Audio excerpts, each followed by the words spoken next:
अस्सलाम वालेकुम दोस्तों, क्या हाल चल है। बज़ाहिर तो ये ब्रेकिंग न्यूज़ है कि एक ओमानी रियाल 663 पर पहुंच चुका है, लेकिन हकीकत में ये थोड़ा सा जो है ना अफसोसनाक है। आज 30 जनवरी 2023 और सोमवार का दिन है। एक ओमानी रियाल के बदले में कल शाम तक जो है 613 थे, फिर 624 हो गया और लास्ट वीक में 650 तक भी गया है। अभी 663 क्रॉस कर चुका है।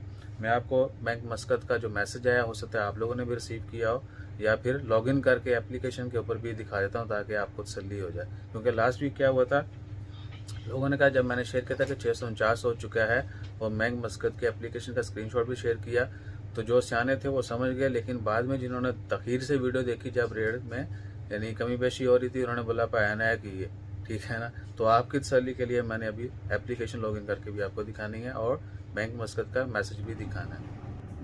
हाँ जी दोस्तों, तो भैया ये बैंक मस्कत का मैसेज है, चंद मिनट पहले का है, 10:03। अभी 9 मिनट हो गए जब मैं वीडियो बना रहा हूँ। तो 663.57 ये आज का रेट है जी अभी का। और देखते हैं कि दिन में फिर आगे क्या होता है। और ये एप्लीकेशन है, ये मैं करता हूँ लॉगिन और इसके अगला सीन भी आपको दिखाते हैं। हाँ जी, तो इधर आपने स्पीड ट्रांसफ़र पाकिस्तान कैलकुलेट, इधर एक लिखना है जी, कैलकुलेट करना है, ये ले। तो ये सीन है जी आज का। जज़ाकल्लाह।